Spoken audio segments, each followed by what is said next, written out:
All right, welcome to this chat that I'm doing, and I want to talk about Eminem.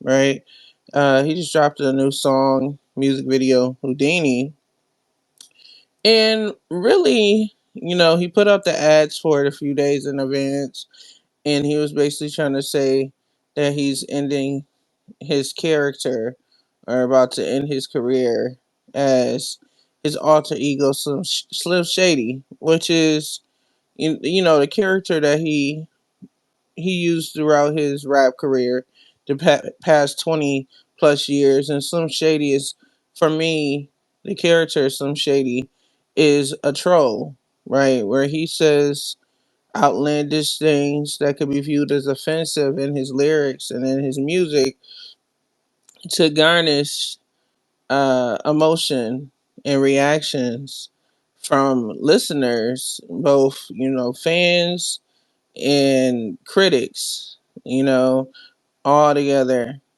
to cause more publicity for himself, for him to get more views. Because the thing is, there's two different people in the world, right? And there's some people that like good publicity, right? And then there's other people that view it as all press is good press. So that means that even if you're talking about me in a negative way versus a positive way, it's still garnishing me attention, which will build interest for other people who's listening and will bring me basically more money at the end of the day because more people are viewing my content. So maybe I'm feeding into that with this discussion, but I wanted to just discuss the music video and also talk about the jab that he took at Megan Thee Stallion. In the very beginning of the song, he just got straight to the point and put out the following verse. If I was to ask for Megan the what Stallion if she would collab with me, would I really have a shot at a feat? So if you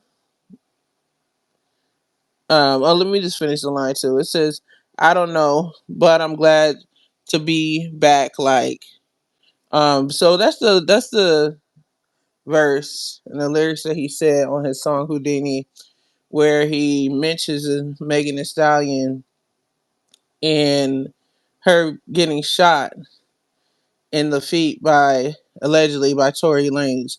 Tory Lanez has since been convicted for the shooting, and he's going to be in jail for a long time. And there's been a lot of fans, on social media and, particularly on X and stuff like that, that are upset because he said this verse. And it's like he's low key trying to make fun of Megan Thee Stallion being the victim of gun violence. Now, this is supposed to go with the theme of his alter ego. That's what I was trying to say. His alter ego is Slim Shady, where he says unapologetically offensive things to offend specific people or a person with some kind of notoriety and a fan base to help him garnish more attention, right? And this is just like a marketing idea, but one could view it as offensive because is it really necessary for you to make a joke out of someone being shot, right? And I'm pretty sure I'm like I said, I always mention my age. I'm 32, 33. So I remember when Eminem was at the height of his career. And this has always been a part of his overall persona, his overall brand, and using the alter ego Slim Shady to justify him making offensive lyrics towards other individuals, whether it be a particular group of people or towards a particular public figure or person. In the early 2000s, he had a strange obsession to me. I don't know. It was one video where he was dedicated to dissing and disrespecting Michael Jackson.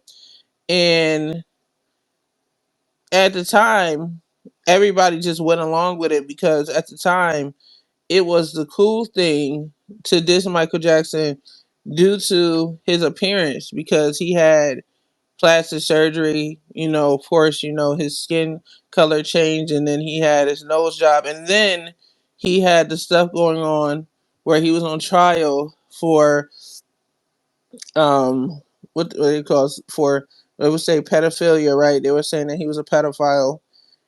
He was found not guilty in a court of law, but there was rumors going on, and he had did an interview with Martin Busier saying that he shared his bed with children. So Eminem took a jab at that and dressed up as Michael Jackson in his video, and basically sent a diss out to Michael Jackson, and Michael Jackson wasn't too fond of that, and he didn't like him because of that. Allegedly, that's what the streets were saying. So this isn't new for him. If he's able to say stuff like that about an artist as big as Michael Jackson and use that to build momentum for his career, how can we say, or as hip hop listeners, how can we say we're shocked that he would come out and say something like this about Megan Thee Stallion? But the thing I noticed about the men in the industry and Megan Thee Stallion, it's like she's always in somebody's mouth that she doesn't even mention or seem to actually deal with in real life. Like, you had a ton of rap artists sending jabs, unneeded and unwanted jabs at her at the heels of this shooting. And, one of the people in particular, and I'm going to say allegedly because I'm pretty quite sure Drake came at her and said some unsavory things about her in his music. Drake has a tendency of doing that. And a few other male artists were mentioning her and pretty much trying to insinuate like she was lying about being shot. But in the court of law, the alleged assailant, which would be Tory Lanez, the rapper, was found guilty in her shooting.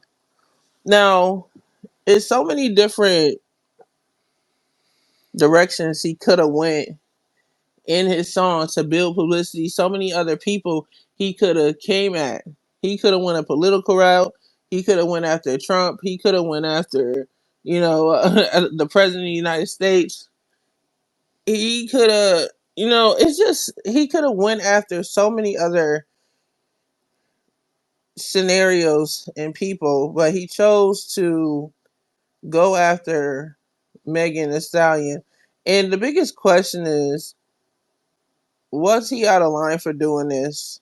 Is it appropriate at this point to make a joke about a woman being shot by a man when it comes to domestic violence? It's a interesting thing, and especially at the wake of this whole Diddy and Cassie situation, is it tasteless for him to still try to make a joke out of domestic violence where a black woman or just a woman in general is hurt at the hands of their lover or alleged lover, right? Because they stated that allegedly Megan Thee Stallion and Tory Lanez had a romantic relationship and it turned violent when things went sour, right?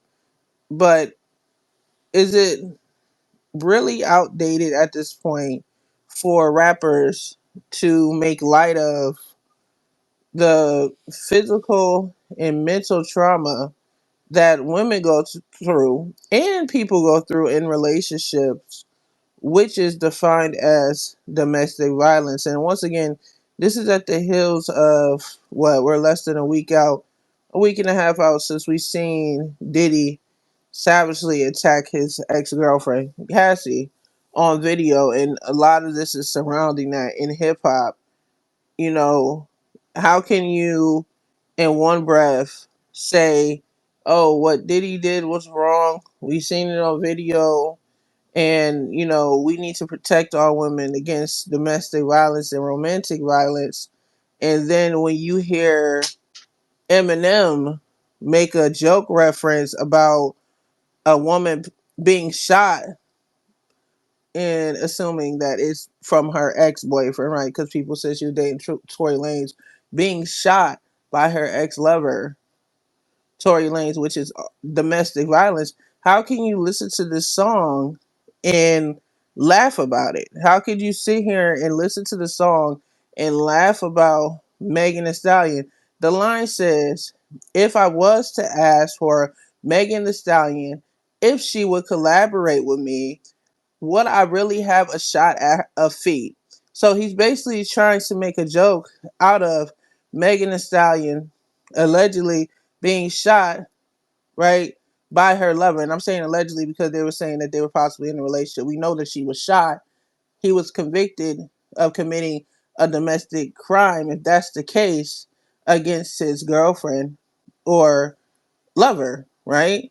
But we can laugh at this less than 10 days after everyone was protesting about Diddy savagely beating and seemingly kidnapping Cassie.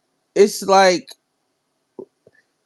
when do we, it's just like, when is there a line drawn? And people can sit here and say, "Oh, you're just in your feelings and whatever, whatever." But there's a lot to think about in this conversation when it comes to the song. And there's, of course, other disses that's made. And, he mentions that R. Kelly, let me read some more lyrics. It says, "Words sting just like you were being attacked by bees." It says, "Bumping R. Kelly's favorite group, the Black Guy, Peas. Um, in my Air Max 90s, white tees, walking parental advisory. My transgender cats is Siamese. Identify as black, but acts Chinese." And he says that too. And I wonder if that's going to also come to the forefront. Will you know the LGBT or trans community come out and say that they're offended with these lyrics as well?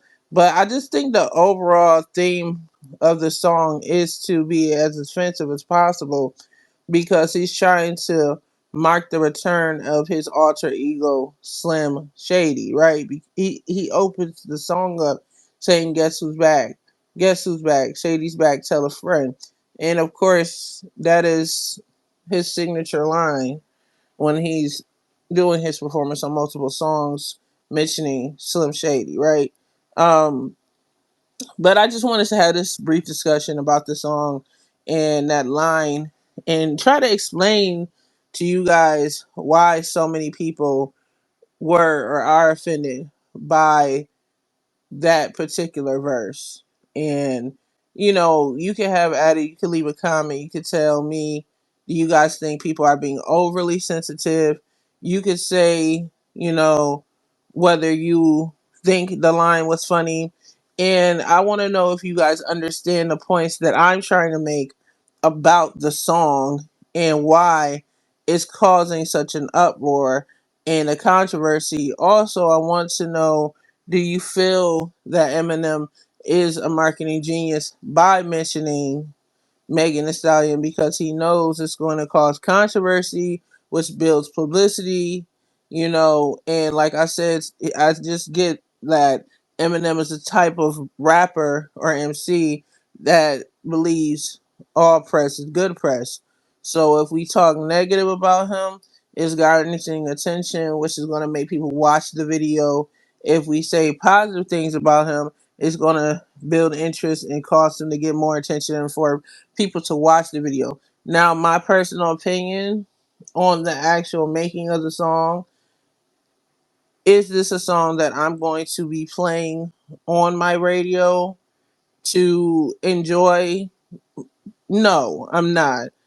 I haven't been much of an Eminem fan since the early 2000s. When he first came out, I did listen to his music, but I've never been the type that just say, oh, I have to get that new Eminem track, or I've never been the person sitting thinking about Eminem dropping a new song. People say that he's the greatest rapper of all time. People say Drake is the greatest rapper of all times. At this point, I feel that the opinion of GOAT is really just in the air, and it's based off of personal preference. My opinion, I don't think that this song is a danceable record. It's not something that's going to get the club jumping.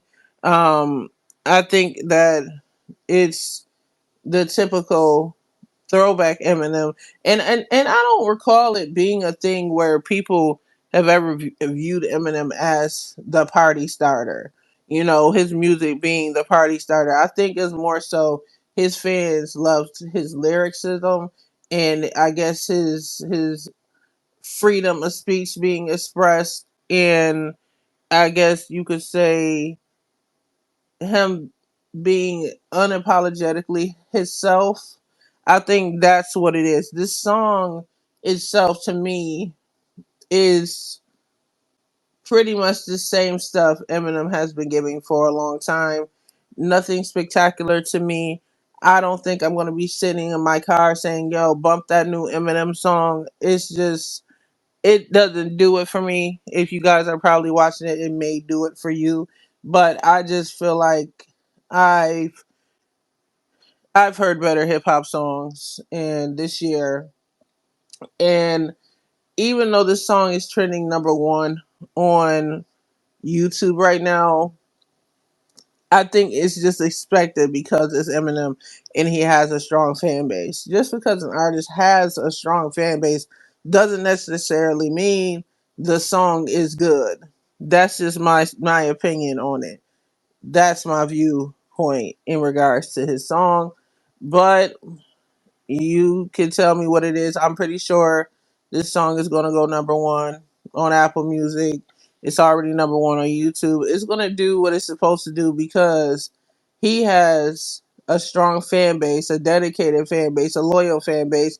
He can literally just cough on a microphone and put Eminem cough, and it's going to go up because his fan base supports him that heavily. Because you have artists that has you know considerably like large fan bases, but it's a different ways that everyone's fan base supports them. And Eminem has broken so many records because his fan base legitimately supports the hell out of him. And you have other people, and like I say, Beyonce. Beyonce has broke so many records, but I feel like in regards to record sales, she could have so many more record sales if her fan base supported like Eminem's fan base supported. Like he just dropped this song at midnight, hasn't been out for a full 12 hours. It's already at 4 million views that fast on YouTube alone. So imagine how much airplay is getting on Spotify, how much airplay is getting on Apple Music and everywhere else. You just got to really add up those numbers and talk about that. But yeah, I mean, personally, in my opinion, the video looks like a typical Eminem video. You got Dr. Dre in it. I guess he's trying to get a throwback classic type of look and feel. And it definitely does give that. That's what he's trying to do. But the song itself, it doesn't resonate with me personally. It's not something that I'm going to be like, oh yeah, bump that Eminem. That let's rock out. Like I don't. It's just it doesn't do it for me. And yeah, that's pretty much it. And I'm gonna be back with more lives because I want to talk about trending topics and subjects at hand with you guys. And I appreciate everyone that is listening and has tuned in. I'm going to save this and more than likely repost it this morning while it's still trending, because I'm still trying to understand how this live circle stuff works on X, because it's like a lot of, I mean, I put the right title on it, but it just seems like it's hard to get traffic into here. And of course, I want people to hear my thoughts and stuff. And I got a lot more stuff coming. So if you guys want to hear my podcast and you like what I'm talking about, find me on Apple Podcasts, Spotify, and all of your major podcast streamers and distributors.